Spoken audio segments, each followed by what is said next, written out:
Alright. Welcome back to Nick Lenz's Comic Corner, Classics, Known Classics.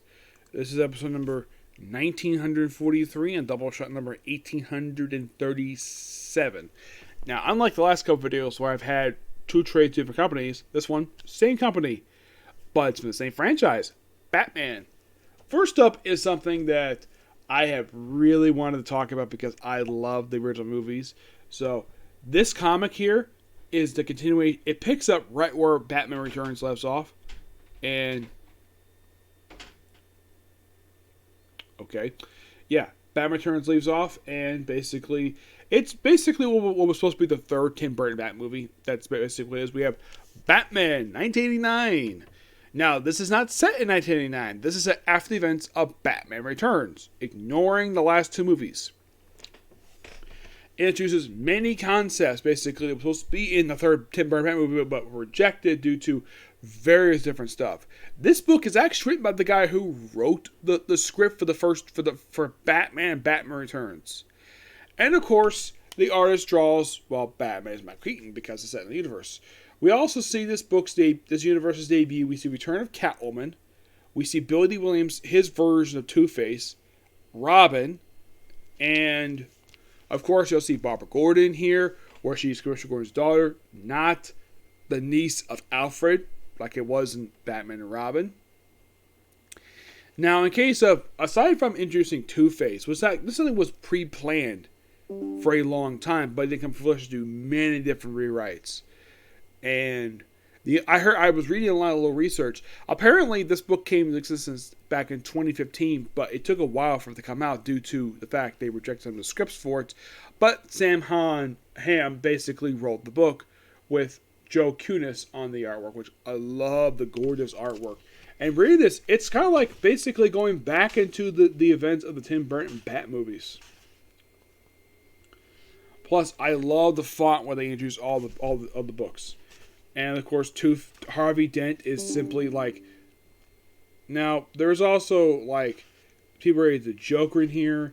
Now, the whole thing with Robin, that was something that was teased as far back as Batman Returns, but was rejected because they, well, didn't want to have Batman have a second at that point in time. But here he does. So, you could say this is the third Tim Burton Bat movie done in comic form. That's simple what this is. But this book is just really good. I love it. I give this book a 9.5 out of 10. Just damn good. Love it. Alright, next up it is Robin. Volume 2, I Am Robin by Joshua Williamson. Collecting issues from Robin, Volume 5, issues 1712 and the 2021 annual. This story arc here essentially finishes up the Lazarus Termin arc. Yep, this is where we discover about Mother Soul, where she is in fact, well, Damien's great-grandmother. Ra's al Ghul himself returns to the story arc, though he's here to set up the crossover that happens right after this one. Yep, that's simple what he does here. Yep. And, well, he goes and to finish the tournament up, and of course defeats, well, Connor Hawke in the finals, and also apparently starts a romance with Flatline, which is his mother is not a fan of that. It's like, that girl Flatline, I don't like her. Now, this is probably by far the first girl who's been interested in Robin since Nobody's Daughter. Which, that's interesting. And it's a kiss. I mean, it's not saying that these two are going to have sex. No, not that particularly, but it is interesting. Of course, just like your father, finding romance with a beautiful woman. Yep. And Flatline just happened to be the sidekick of Lord Deathman, a character who was a Silver Age buffoon back in the 60s that Grant Morrison brought back and Batman incorporated for some strange reason. Yep, and of course they also tease a possible resurrection of Alfred Pennyworth, who got killed off during Tom King's Batman run. Now, according to, I read an article, that was actually not his idea. He was actually going to, not really kill him. It was going to be just a tease. And he was going to live in the end. It was, he was told to kill him off, no, kill him. According to Hawkeye Ray, it was editorial mandate. I am not kidding about that. That was editorial mandate. Though he has since come back in another comic book. I don't remember which one it was. He came back just recently. But I do love the fact that this whole story is wrapped up here pretty well. The annual is simply basically Robin going through all the characters' like bios, which is really good. And it's a good way, of course. They do have it where the main story of that one before the epilogue is set in between issues. It's set like after issue 5 and 6, between issues 5 and 6. That's simply put basically what that one is. And of course we lead into stuff with, of course you could say this kind of leads into Shadow War, which across between this book, Destiny Incorporated, and Batman, which I'm looking forward to reviewing that at some point. But this is really good. Josh Williams does a great job with this book, and he did tell me this when I met him, when I got a chance on the first book.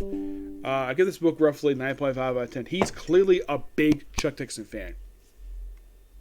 So a lot of the characters pop up in this book, with the exception of Connor Hawk, Constantine Drago, Flatline, obviously, and a few others. A lot of the characters in this book are Chuck Dixon creations.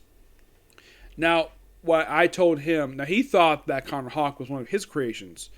I politely told him, no, that was created by Kelly Budick. He's like, really? He had no idea that Connor Hawk was created by Kelly Budick. He had no idea. He assumed because he wrote the comic book that he probably was the creator. But I had to politely correct him on that. But nope, he was a creation of Kelly Budick. Same guy who created another popular character who is in fact half Asian, who's actually still around the very, very day, and she's operated as one of the Batgirls, Cassandra Cain. Yes, Kelly Budick also created her as well. Yep, but this Robin run is just so far really good. Sad, it's over. After 17 issues. Yeah, there's a volume 3. Basically, I got 2 more trades to review for this run, and I'll be done. I think like volume 3 will just collect like the rest of it, though. I think we'll skip a couple issues of the remaining 5 because those are part of the Shadow War crossover. Which I'm very much looking forward to reviewing that at some point. Yep. But yeah, that's going to be pretty much it for particular review. Next up, One Piece. And then a couple more comic corners, okay? If I do. Bye.